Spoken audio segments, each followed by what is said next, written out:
Welcome to part 2 of our 100th episode spectacular. Now let's get this party started!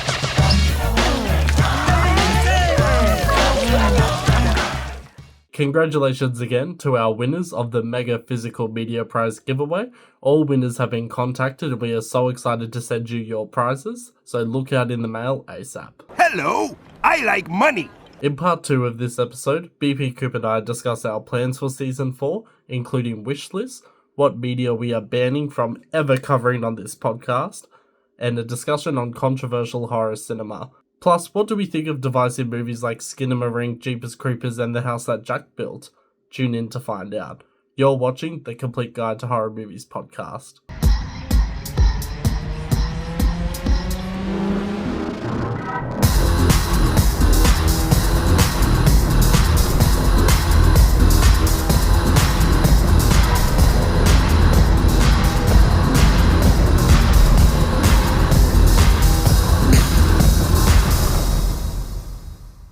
What movies are you dying to cover in our next season? So this will be season 4, which is insane to think about. Yeah. And we have recorded some episodes, which we'll talk about later on. Yep. I would like to cover this movie called Clown. That's, I think, 2014 or 2015. It's about this guy that puts on a clown costume, suddenly turns into a demonic clown. There's some really... is it scary? No, not really, but it's just like one of those movies that I enjoy watching every couple of years. Like there's some real gross out scenes that I hate where I'm just like, ugh, no. Mm-hmm. I'm going to suggest another TV show, which is Beyond Belief, Fact or Fiction. One of my stupidest, favoritist TV shows of all time. Mm-hmm. There's one episode which is like perfect for this like podcast format, so I'm going to suggest that down the track. Tonight's stories on Beyond Belief all contain a touch of evil. I've got a couple different categories. I put Stephen King as one. So I was hoping Cujo, Misery, yeah, Carrie. I'd love to do Carrie, new and old, and Christine, of course. I'd also, given we're Australian, I would like to do a bit more Aussie horror. There are some really good ones out there. So I've got The Loved Ones, which is one of my favorites. The Tunnel, a bit controversial. Late Mungo. Yeah. Even maybe delving into doing things like Anaconda, Piranha, Baked, Jaws. Those sort of ones would be kind of cool. Even Sharknado with that. And then my last one would maybe be going into TV series again. I think Chucky season 2 and 3 would be cool to do. I really I've watched them. I really enjoyed doing season 1. The Creep series was good. Purge, do the TV series, that's good. Scream was interesting. That would be good just to compare with the show, or the movies, I should say. And I know I did last summer, the Amazon series, which was, in my opinion, really bad. But I think given the movies coming out, I think it'd be a good comparison just to sort of, yeah. So sort of those three things. I think Aussie horror out of all of them, I think a bit more love there would be great. And I think people are sort of hanging on for us to do like Wolf Creek as well. Those sorts of ones. So I think putting in a bit more Aussie love with the series, I think is sort of what I'd like to see with season 4. Nice. So you mentioned The Tunnel. A couple of episodes ago, I shat all over The Tunnel. I know you don't like The Tunnel. Yeah. I was like, it's the worst movie of all time, and then I was like, oh, it's actually not that bad.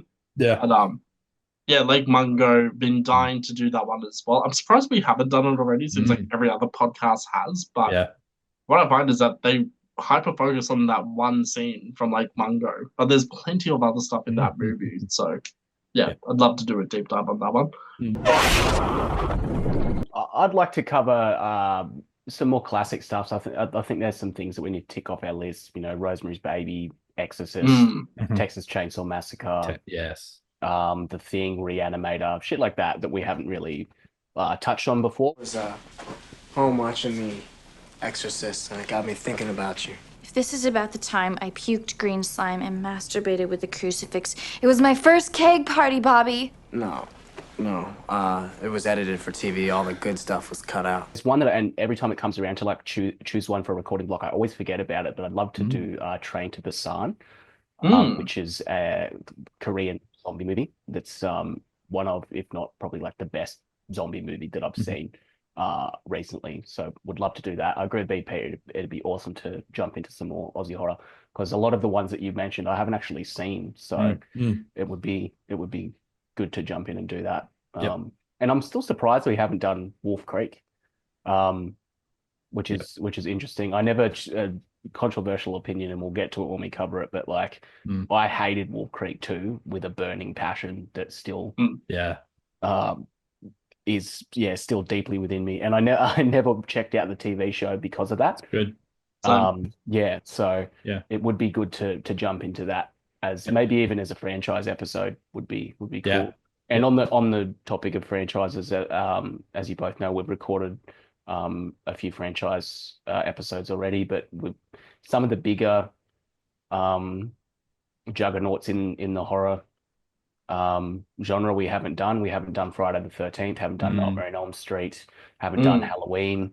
So there's a couple of those big ones that would be fun to jump into. And I kind of like that they're kind of simmering, sitting there on the back burner of like, when are they going to do it? When are they going to hit the big ones? Do you or don't you? Like, it's surprising we're 100 episodes in and haven't done like a Friday the 13th or a Halloween or a Children of the Corn. Like, there's so many horror franchises that have like 10 plus installments, and it's insane because I remember going to like, I don't know, Video Easy or Blockbuster in like the 90s, early 2000s, and you'd see Friday the 13th, and it's like Friday the 13th Part 8, Jason Takes Manhattan. And it's like, oh, there's so many Friday the 13th movies. There wasn't really that many back in the day that had up to like 8 or 10 installments, and now it seems a lot of horror movie franchises are specifically trying to get that $1 billion like tagline with their franchises. So that's why we had Saw X. It's why there's another Final Destination coming out, for instance. Like, it's just insane how many horror movies there are now that have 10 plus installments. That, you know, back in the day probably would be up to like number 6 or number 7. So now, slightly different take on this question. Which horror movies would you like to ban from our podcast? So this can be any movie that you just refuse to watch again or watch in the first place. So I'm just going to say it right now. There's no fucking way I'm reviewing the Human Centipede trilogy. I might do the first one, but I would never watch the second movie ever again. No. First movie is like Disneyland, and then the second one is just, who the fuck thinks of this shit? Like, and I remember being like an edgy teenager, being like, the second one's like cool, and now thinking about it, I'm just like, nah, I'm not watching that shit again. The third one, I mean, it's just shock value for shock value with that movie. Like, we could do the whole trilogy in like 10 minutes, then it's done. That's actually the only movie I would want to ban. Oh, actually, that and Salo. I'll never watch Salo again. That was just boring. It's so fucking boring up until like the last 10 minutes, and it's just like, why did I watch this? Like, and I mean, I'm not someone that's like opposed to extreme horror, because I mean, Martyrs is one that's on my list that I'd like to do in future, and that's very graphic. There's like some other Japanese ones which you know, we might do for like season 7 or season 8 down the track if it gets that far. Where it's like more of the weirder Japanese horror movies, especially by Takeshi Mike. But yeah, at the same time, just the second Human Centipede movie I just banned outright. So first one, maybe, but I'm not going to suggest it anytime soon. BP, what about yourself? Two off the bat, I've got Skinamarink. That was awful viewing. I don't care if it's artistic. I'm not sitting there for 90 minutes for nothing to happen, which is what happened. I'm not sitting there for another 90 minutes like I did. And Presence, a new one as well. Same gimmick. Nothing happened. It was awful. I mean, it would be good to do them, but I don't want to put us through that hell and put viewers through that hell either. Same with Jeepers Creepers 1 and 2. I would love to, but given stuff behind the scenes with that, I don't really want to play with fire.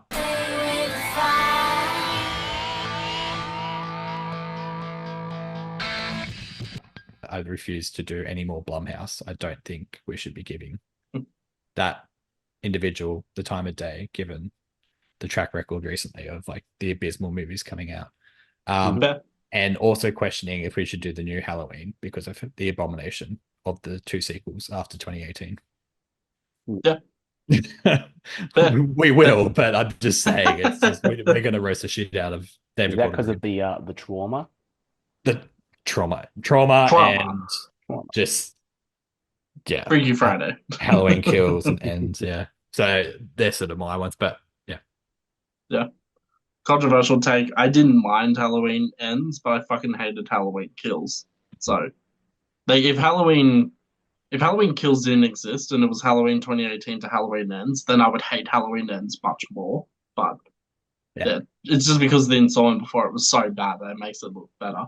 Yeah. For our viewers as well, like we don't shy away from these topics. The reason why we won't cover Jeepers Creepers is because of what the director did, which is child abuse. It actually is really fucked up what he did to all these child actors with like soliciting nude photos, assault. But what's even fucked up about that is that he was caught, trialed, etc. back in the early 90s. It was just before the release of the movie Powder. And they still allowed him to make movies afterwards, including Jeepers Creepers 2, which had a notoriously teenage cast. So it's like, how the fuck was he able to keep making these movies? And I mean, you know, I think there could be a way to still cover the movies just as long as we, stayed up front. Before you watch this movie or you hear any of the recaps or whatever, just be aware of what the director did because it's really not fucking good. Like, and then even just like watching Jeepers Creepers 2 now, like there's so many, there's a lot of dialogue and stuff that's just like really fucking weird. Especially like it would be weird coming from any person who wrote it, but the fact that it was he who wrote it, it's just like, what? Like, yeah, it's fucked. Yeah, completely agree. Skinamarink.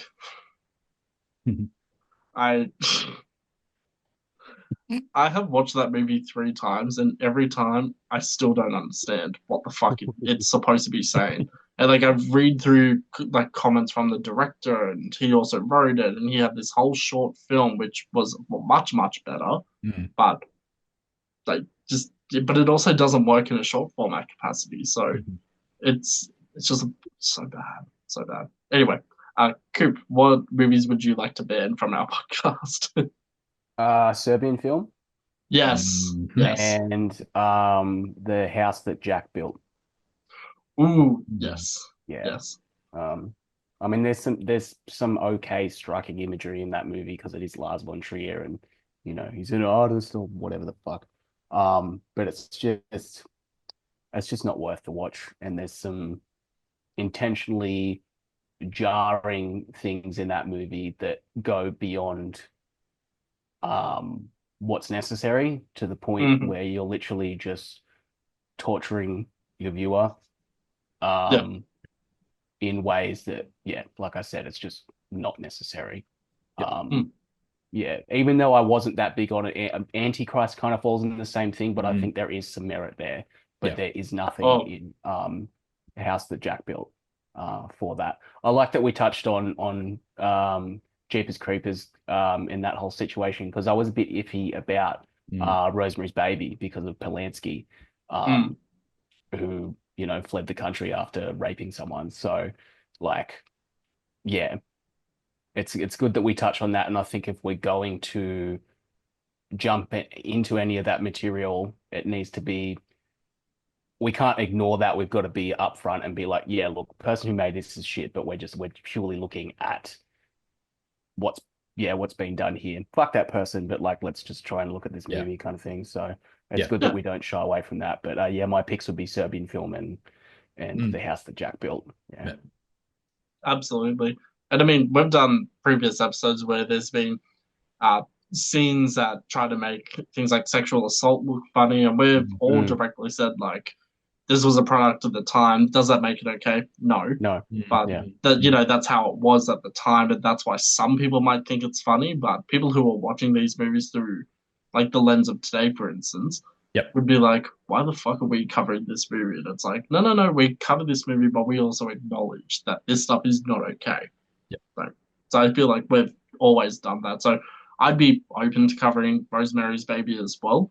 I completely agree with how the house that Jack built. I watched that at the cinema and left thinking, what the fuck did I watch? Yeah. Like, and even then, there's the part, I'm not going to name specific scenes, but there is one scene that he keeps showing over and over and over in that movie with Uma Thurman. And it's just like, why are we seeing this same scene again? I've already seen it once. I don't want to see it again. Yeah.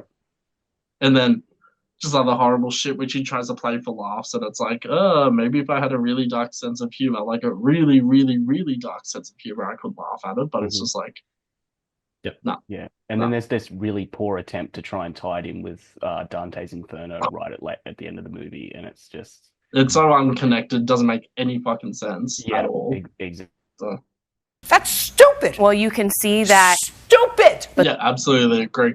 And again, I mean, depending how many seasons we have of this podcast, there's definitely going to be some horror movies down the line which might be uncomfortable, but one of us might want to suggest it, or even likewise, there might be directors today who might have something come out against them in a couple of years. And it's like, well, do we take those episodes down or do we add a disclaimer? Things like that. So just something more for like when I'm in editing stage to take account of. But in terms of viewer requests, so I put out a thing on Instagram saying what horror movies do, you know, our fans, followers, and friends want us to cover, and will we? So there's been some suggestions for us to cover both Haunting of Hill House and Haunting of Bly Manor. This is something we've also discussed, so I'm going to say yes, we will cover it in future. Definitely. Goodies. Yeah. There's also the Human Centipede trilogy, so I'm just going to flat out say, let's just do the first one. Might do the second and third one down the track in like season 78, or like Horror Podcast versus the World Antarctica style or some bullshit. The Fall of the House of Usher. I'm trying to think how we would tackle this episode on the podcast, because it is a 10-episode series and there's a lot of characters that we could talk about, all the different storylines. Have either of you seen Fall of the House of Usher? Yeah, recently. Because I watched Hill House years ago, not long after it first came out, loved it. And then about a month ago, finally caught up, watched Bly Manor, and then watched House of Usher right after that. So Nice. I wouldn't mind covering it. I feel like we could probably, maybe there's a bit too much content there. I was going to say we could maybe cover all 3 shows as like one thing, because they're all like the Mike Flanagan universe. Yeah, they're like, and just his version of like because they're all Edgar Allan Poe, based on those short stories. So we could probably meld that together. Do you and your sister have some form of intellectual disability? Because if I encountered a lake of frozen poo, literally the last question I would ask is, can we ice skate on this? I also enjoyed Midnight Mass, which is the series release between Bly Manor and House of Usher. Okay. That could be another series we cover as part of a proposed like franchise episode special on Mike Flanagan. We also have a request for Sinister 2. So because we did do Sinister 1, I'm open to doing Sinister 2 down the track. Just it is a much less quality film than the first one. Maybe we could do like a sequel showdown. Ooh, I like that. Between 2 like notorious ones that we've kind of, and it might be cool to kind of compare. Yeah, Sinister 2 and Titanic 2. I actually nearly put Titanic 2 as my background. Of course you would.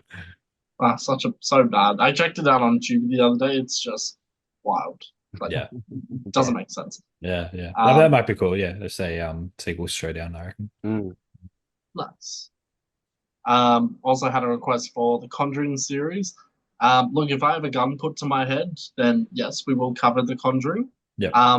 But in saying that, like, it's hard because the Conjuring series, there's the Conjuring movies, then there's also Annabelle, then there's The Nun, then there's La Llorona, how do you pronounce her name? Lorna, is it? Or Curse of the Weeping Woman, I think they titled it in Australia for some reason. Yeah. It's just like, look, there's specific movies that are actually really good, but then as a general whole, it's just a bad franchise. Yeah. Like, I think stick with the main ones, like 1, 2, and then the new ones coming out, Last Rites. Yeah. I reckon the Last Rites we could do. If we're going to tackle The Conjuring, we should probably tackle it just as Yeah. The Conjuring rather than I'd stick with the spin-offs. Conjuring. Yeah. Yeah. Yeah. We've had our opinions on that. Well, we have the Annabelle thing. Annabelle and Nun, yeah. We also have a request for Insidious. Yes. So I wouldn't mind doing the first one. Yep. I think the quality dips significantly after that. So maybe Insidious 2, but I mean, the third one, no. The fourth one, no. The fifth one, absolutely not. I was going to say the fifth one only because it's a continuation from the sort of first couple. So it kind of comes full circle in a way because the kid from the first one is in the fifth one. So, and then because you don't see Rose burn, I think, after 3, I think, yeah. Anyway. Yeah, it's just hard because the third and fourth ones were kind of standalone stories, but they were from the story viewpoint of Elise, the main psychic in the first 2 movies. So it's like, well, I don't know. That'd be a bit of a tricky one. Someone said Final Destination Bloodlines. Absolutely. It all started with Grandma. Death is coming for us because we were never supposed to exist. Watch out! It's only 6 or 7 weeks away. So that's crazy. We waited like 14 years, and it's only a month or 2 away. Okay. Yeah, we're getting a new Final Destination for GTA 6. Yeah. Have both of you seen the trailer that just came out? No. I skipped through it because I didn't want to get too involved with what's happening. I know I saw some things and I was like, damn it, I didn't want to see that. I was hoping they wouldn't reveal everything, and they kind of have in a way. So I just skipped through a little bit and I was like, okay, cool. I've got the basics. At this point, I just avoid trailers. And just sort of go off what people are like talking about. The only time that I watch trailers is when I'm at the movies and I kind of have to sit there and watch them. And because I feel like a lot of the time, just too much is spoiled. It's just kind of marketed in a way that's usually untrue to the final product as well, or it's just all the best bits in the movie, and then you watch the movie and it's just like, oh, all the good stuff was in the trailer anyway, and it's just don't want to shoot myself in the foot with trailers anymore. I'm done. Yeah, that's fair. There's also a request for Hard Eyes and Long Legs. I haven't seen either of them, so I'm open to watching them. Have either of you seen Hard Eyes or Long Legs? I saw Hard Eyes. That's right. Yeah, you saw it at the movies. I've seen Long Legs, but not Hard Eyes. Hard Eyes is kind of a bit like Happy Death Day, maybe more romantically though. So it's a bit comedy at times, but I kind of got irritated because it kind of took away from being a horror movie. I don't know. It just kind of felt very much it's just coming out for Valentine's Day. That's how I sort of saw it. But yeah, we could do it, I guess. But I'd rather do Happy Death Day if we're going to do Hard Eyes. Yeah, I'd love to do Happy Death Day. I love Happy Death Day. Yeah. I'll add it to the list for season 4. Coop, you said you watched Long Legs? Yeah, I watched Long Legs. I wouldn't mind doing sort of a deep dive on that. I kind of feel like the hype wasn't deserved, but each to their own. But it would be an interesting one to jump into. There's definitely some things to love about the movie. Yep. Yeah, that's. And last 3 suggestions we have were for Heretic, Hereditary, and Midsummer. So 2 of those movies by Ari Aster. Yep. I'd probably say no for Heretic just because I find it quite boring. And like without giving it away. Actually, no, I can't say anything without giving it away. It's just boring, essentially. Whereas, have you seen Heretic? No, I was just going to say, I feel like we have a better movie in mind instead of Heretic at the moment. Like, there's so many others that we've got that we've spoken about. I'm happy to put that as a back burner and do a Hugh Grant rant later on or something. Hugh Grant? Yeah. I was hoping he was going to have this big, huge, awesome return to the horror genre after 30 years after Lair of the White Worm, but no. I haven't seen it, but I've heard some mixed things about it. So there's just some parts in it which, like, the whole point of that movie is talking about religion and control, etc., and then having the Mormon missionaries, and as someone who grew up in the Mormon church, there's some parts of it where I'm like, oh, that's true. Then there's other parts where I'm like, okay, well that's obviously false. Like, but I would know that because I grew up in the church. Whereas Hereditary and Midsummer, absolutely, I down to record that. Hereditary went from a movie that I laughed at when I saw it in the movies to now one of my favorite horror movies of all time. So yeah, we love Tony Collette. Yeah. Oh yeah. Aussie. So, yeah. We could do an entire special on Tony Collette horror movies. Like Sixth Sense, Hereditary. Like she's incredible. Like love her. Midsummer, I still haven't seen Midsummer. Oh, so good. Really? Yeah. It's good. Get in there. Yeah. I was tempted to open the Blu-ray that we've got for the prize giveaway and I watched it and I was like, no, I don't want to ruin like the plastic sleeve. Yeah. But I do have it downloaded, so I just need to find some time to watch it because I've heard great things. Yeah. I think I watched the first 20 minutes because there was a clip preview or something that came up when it was still in cinemas back in like 2019, 2020. I can't remember why I didn't go and watch it. But anyway. I was just going to say, Midsummer is everything that The Village wishes it was. Yeah. Yes. Oh, I hate The Village. Oh, M. Night. Oh, yeah. Yeah. Do you all remember the movie The Happening? Yes. Heard of it, yeah. I don't think it's right. Yeah. There were some fun moments in it, but fuck, that movie is not good. And Mark Wahlberg is unbearable to watch in that movie. He's so bad. Some of the worst acting. No, not us. Yeah. Whatever he says when he's at the door. It's on par with like Gal Gadot, I swear. Planning on stealing something? No, ma'am, we're not. Plan on murdering me in my sleep? What? No. We have teased a little bit throughout this episode around the franchise episodes.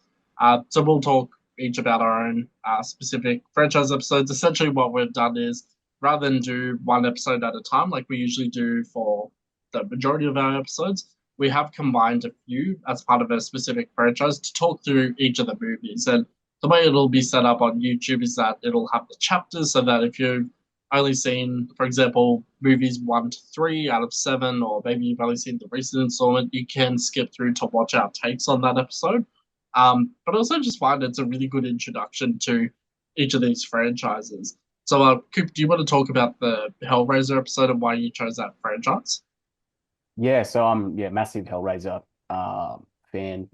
Like we discussed when we did record that episode, I was kind of late to the party. I didn't watch it till it was about 2021. It wasn't sort of one of the movies that I grew up as a kid watching, and kind of fell in love with that franchise and kind of the campy BDSM approach to horror. And it was a real pleasure sort of jumping into that, seeing how the franchise changed over time, and very quickly after a few installments fell into the toilet and stayed there for a very long time until the remake.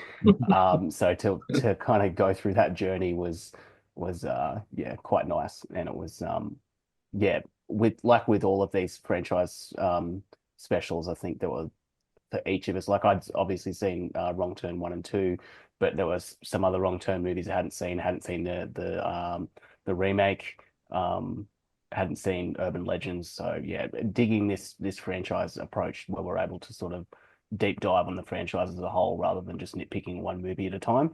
And I thought Hellraiser was a good one to do that with, because it's sort of got that long lasting legacy.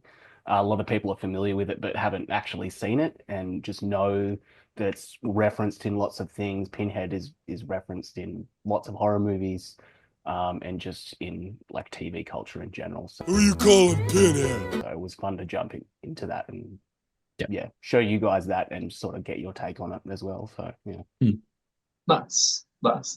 And BP, you chose the Wrong Turn series, which notoriously has, I think, 7 or 8 installments at this stage. I think 7 now.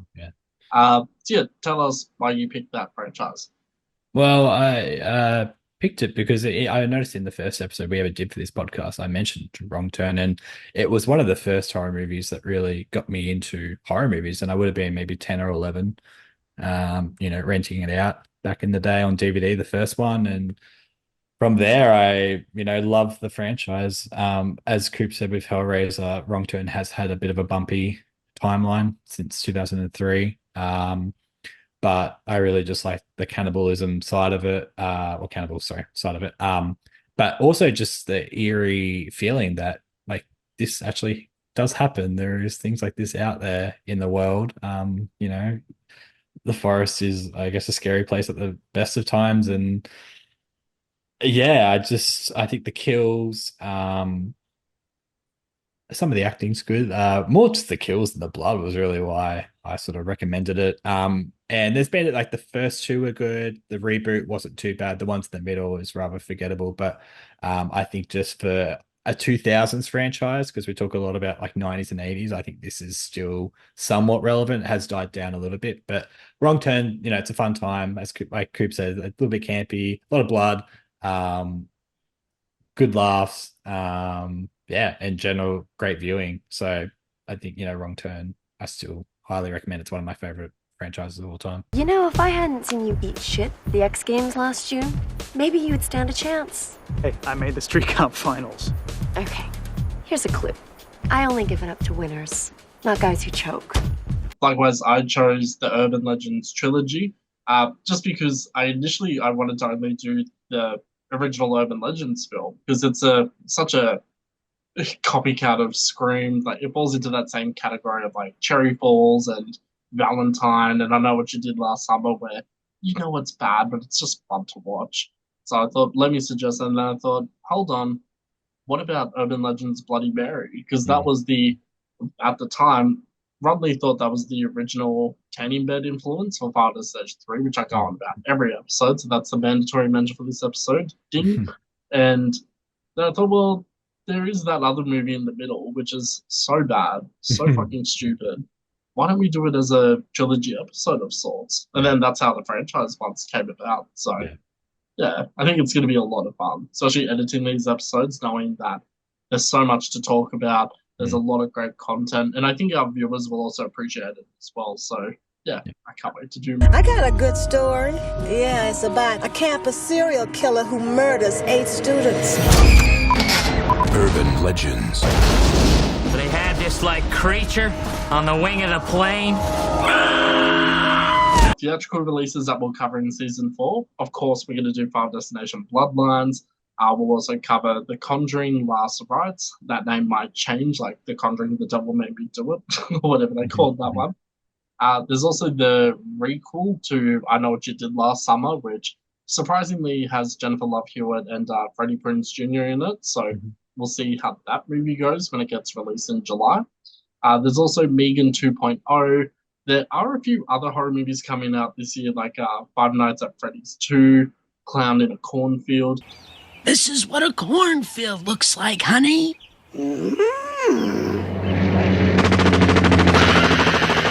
I'm not sure if we'll cover every movie at this stage. Good! Now, with this podcast, so for each episode of Season 4, we are aiming to do a giveaway for each episode. So make sure you keep following us on YouTube. Also follow us on TikTok and Instagram for more chances to win. And there's going to be some really, really great prizes, so I can't wait to start talking about them when we launch Season 4. Now, Coop and BP, how has this podcast changed horror movies for you? Because for me personally, I feel like before we started this podcast, I had more of a, I don't want to say positive view of horror movies, but I'd definitely say, like, every horror movie I'd see, I'd be like, wow, that was great, and let's give this a score of 8 out of 10. Whereas now when I go and watch horror movies, I'm much more critical. But I think, too, it's also the fact that my mind has been expanded to different types of horror movies. Like we all said at the start of this episode, whether it's 70s, 80s classics that Coop suggested, or even just like Video Easy style DVDs that yourself, BP, have suggested. That's expanded my mind to the point where I'm like, oh, actually, I don't like some of the horror movies I've watched, or retroactively, I'd be like, why did I give this movie 9 out of 10? I'd only give it 6 out of 10 now. Yeah, like just things like that. So yeah, BP, I'll start with you. Has this podcast changed horror movies for you in any way? I wouldn't say necessarily. I think straight off the bat, the one thing that's definitely changed is telling apart a really good horror movie compared to a really shit horror movie. And what I mean by that is, I'm going to mention it, but Blumhouse is a really good example. I think 2024 and the start of 2025 was a period in the horror movie industry where we just saw a lot of movies getting churned out for the sake of a profit. We saw a lot of awful title names like Night Swim. We saw Afraid, Immaculate. And it just seems, I'm hoping this trend doesn't continue, but it just seems there's this trend going where we're just churning out um, these movies just for profit and not really looking at the quality. And I find it a bit offensive that they're just churning these out and people are jumping on board and saying they're good. And I think for us, we just think they're shit. But also at the same time, it's opened my eyes when I watch a movie. I'm looking at all angles, like Justin with the color grading, what Coop's saying, even just sort of like the actors involved. So you sort of have a more open mind when I'm watching a movie, even ones that I really like, and then maybe coming back going like, oh, this is good 10 years ago. I like this, but I have a different view on it now. But I think for the most part, it's sort of stayed the same. But yeah, it's really just distinguishing good from bad. And I think at the moment there's this period, like we mentioned with Scafidi, forget the name. Samantha Scafidi. So Samantha Scafidi, we sort of said there's a bit of like Terrifier, I think has reignited a bit of spark in the horror movie industry and sort of put these other franchises and some of these production companies on notice to be like, don't just, bottom of the barrel. They're all bottoms. I just sort of have a broader range of sort of the horror movies. And I'm glad that Coop and Justin, you've introduced me to different franchises and movies that I really wouldn't probably see in my lifetime. And it's really good because you go into different depths and different side notes and go like, oh, cool. And, you start exploring different areas of the horror movie industry. But yeah, I just think moving forward, let's focus on quality. Let's spend a bit more time actually producing some good horror films, because these shit ones that are coming out, I think, are sort of sabotaging existing franchises and possible, I guess, movies coming out as well. Yep. That makes sense. Yeah. Okay. Right. Too easy. And Coop, likewise, same question. Has this podcast changed horror movies for you? Yes and no. So I've always been fairly critical with movies, as BP mentioned. Because of all of our different tastes, I've broadened my horizons, and there's different levels to liking movies as well.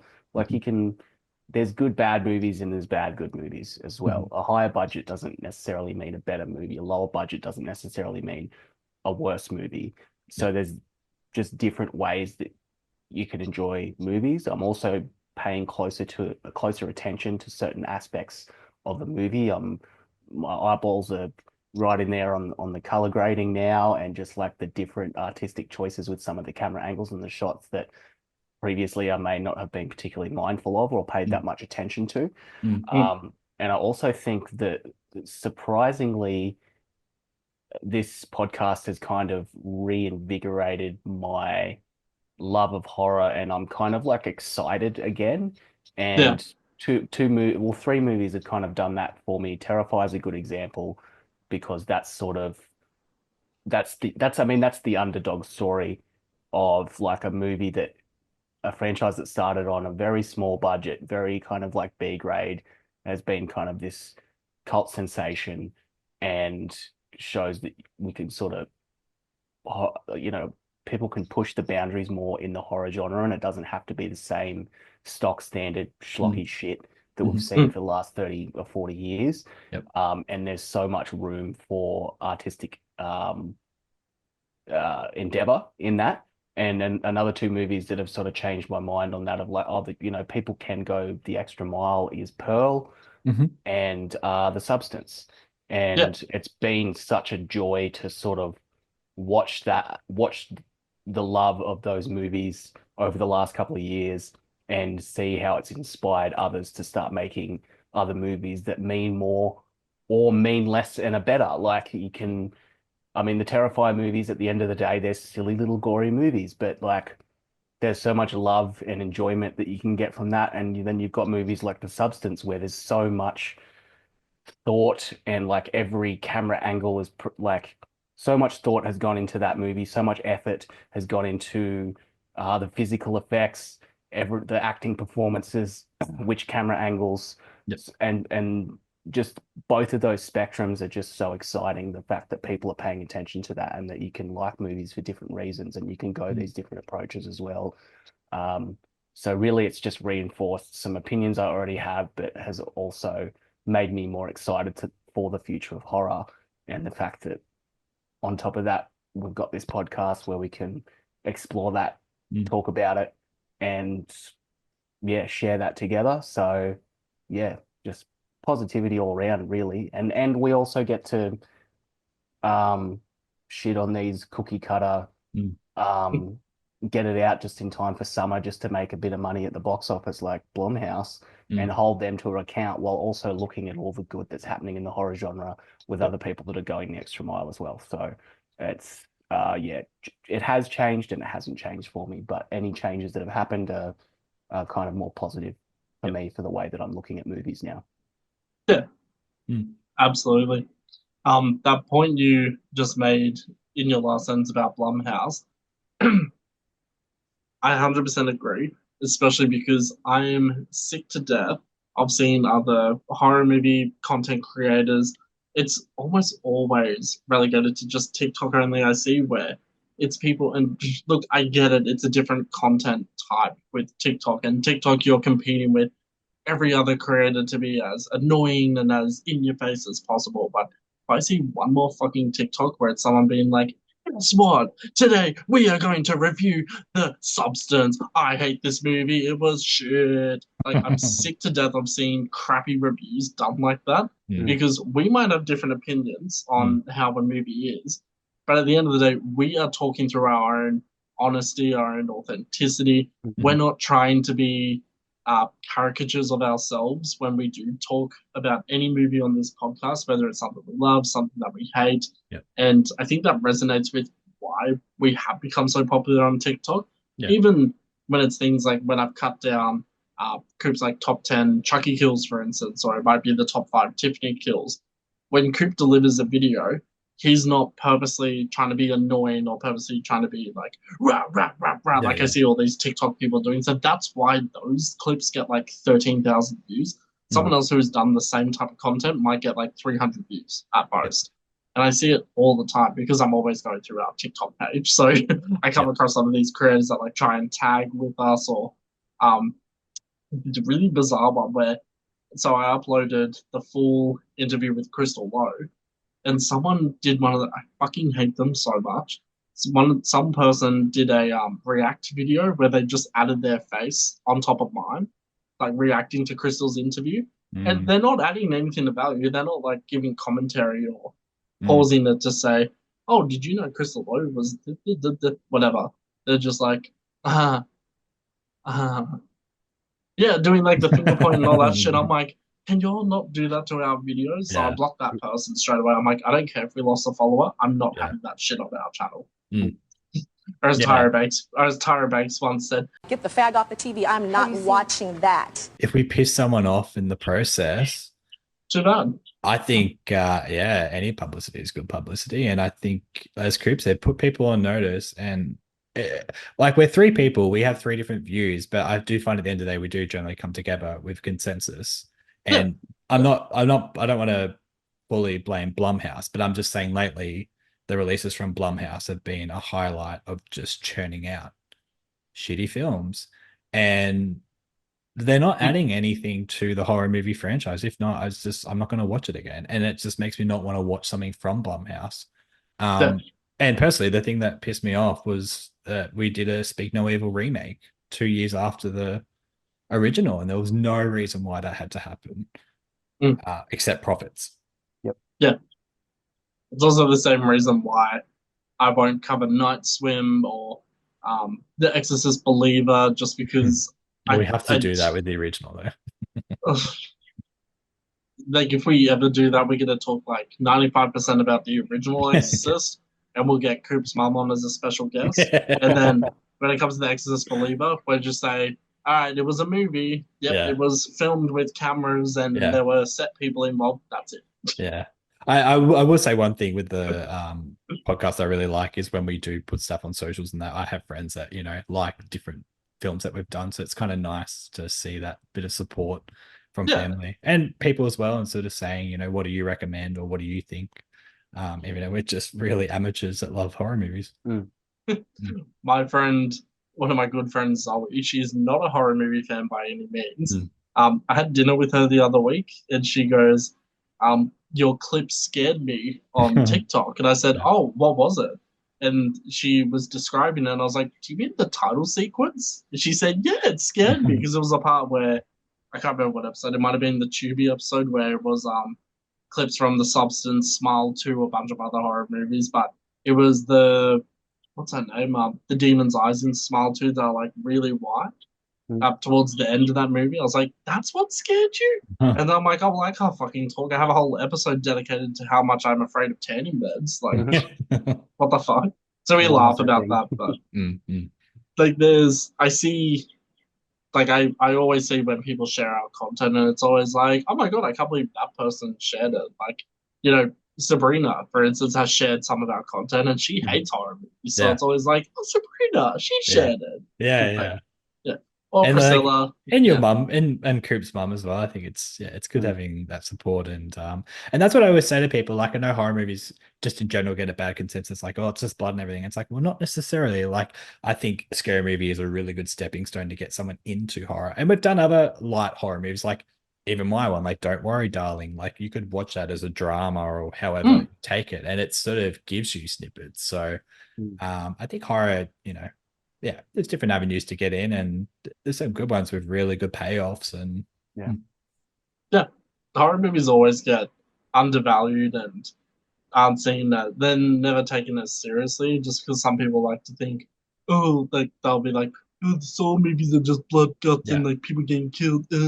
And I'm just like, really? Because when I went and watched the Saw movie, I was equally interested in the traps or whatever. Yeah. But I was also interested to see how they took the storyline further. Like, what happens to Jill? What happens to Jigsaw? What happens to Amanda? Or like, Saw X, what the fuck, are they resurrecting them or something? Like, I want to see how that goes. And then, I mean, then there's like the whole Final Destination franchise. Of course, you're only going to go see it for like the death scenes, but like, I don't think there's anything wrong with that. Yeah. Whereas I would be concerned if someone was like, oh, a Serbian film is my favorite horror movie. I'd be like, what's wrong with you? Okay. Well, I don't want to talk about horror movies with you. Does she not have any friends? Shut up, Hobag. Top of 2026, we also have Scream 7, which has numerous fan theories. It seems like they're bringing everybody back at this stage. Like, Matthew Lillard's coming back as Stu Marker. I'm waiting for them to confirm Emma Roberts as Jill Roberts, so I'm hoping Jill comes back. That's my own personal thing. I don't care if they don't bring back Mikey Madison or Jack Quaid from Scream 5. I almost said Scary Movie 5, just because I think it's too soon, but I don't see how that'll go. Are you looking forward to Scream 7 at all? Coop, I'll start with you. I don't know if I'm excited. I will I'm going to go if there's a Scream movie coming out, I am going to go and watch it at the movies. That's just the way that it is. I don't know if I'm necessarily excited after Scream 6. That kind of like let me down a little bit, which is a shame because I thought Scream 5 or Scream 2022, whatever you want to call it, was a step in the right direction. I thought it was quite a good movie. And I feel like Scream 6 was just kind of just playing off the fumes of that movie. And with all the casting changes and everything with Scream 7 and the fact that every week there's a new person being advertised that's going to be in this movie, it just sounds like it's probably going to be a bit of a mess trying to get those nostalgia views. And I don't mind when movies sort of go back to the original formula or try and go back to the original. But when you're this far into a franchise with the amount of death that's happened with a lot of these characters, I don't know what they're going to do. Is it just going to be flashbacks? Because I don't want to go and watch a horror movie where it's all flashbacks and cameos again, like if it's like a Marvel movie or something, like, oh, I remember that person, oh, I remember this. It's like all the memes that we talk about are like the soda and popcorn from Scream 2 signed on to be on the movie. Like, yeah, it just seems like it's going to be just completely self-referential to the point of detriment, and it's not going to work. But I am going to go and see it. And check it out, see what they can do with it. So excited, no. Yeah. Morbidly curious. Yeah. Yeah, that's fair. I'm honestly surprised they haven't announced Jada Pinkett Smith is coming back. Maybe she'll be in the opening sequence for all we know. And they're like, it's like Scream 2, but better, bigger, bloodier. Like, I don't know. I'm cautiously optimistic. BP, do you have any thoughts on Scream 7?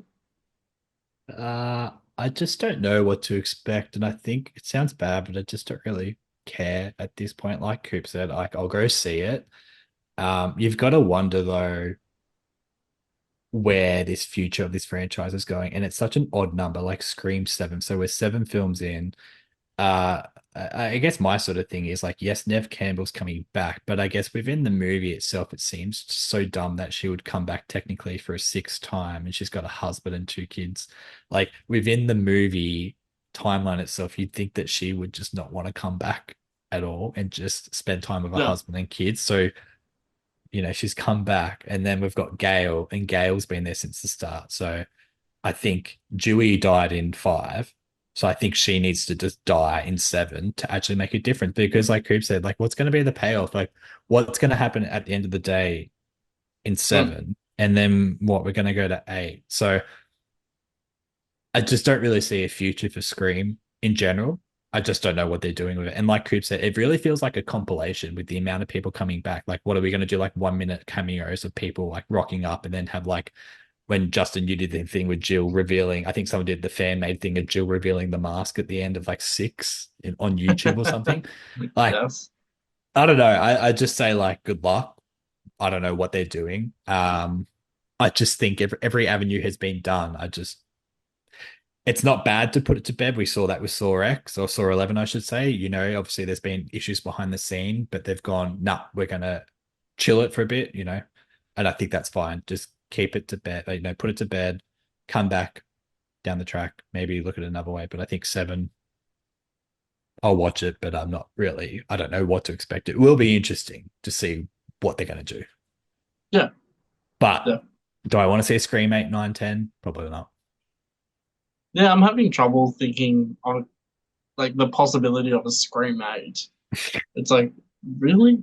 Like, I mean, we had Scream 3 for 11 years, and they did Scream 4 in 2011, and everyone thought that was it. Like, that was the final Scream movie.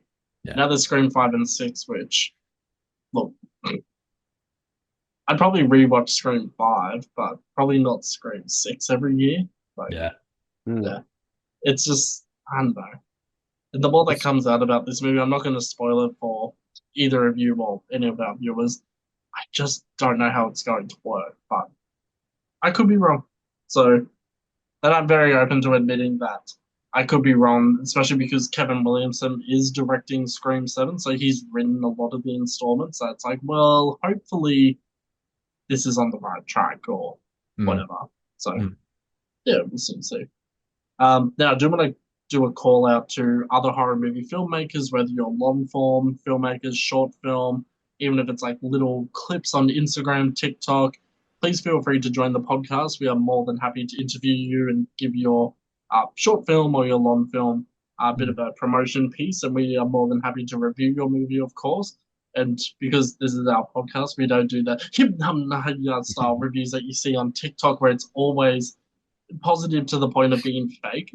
Like, I'm sorry, if I see a TikTok person, they're like, this movie, oh, it's so good, I'm not watching it, because I know they didn't actually watch the movie. They're just trying to get a paycheck at the end of the day. So, no, we will not be doing that. But we will give you an honest review of your movie. But yeah, likewise, I also want to take this time to thank our special guests, especially our interviewees, so Crystal Lowe, Kaylee Atkinson, Stephen Follows, Wayne Rivers Sorrell, Matthew Schmidt, and of course Samantha Scafidi. Have I missed anyone? Pablo. Crystal. Oh, and Pablo, our co-host. Yes. Yeah. Yeah.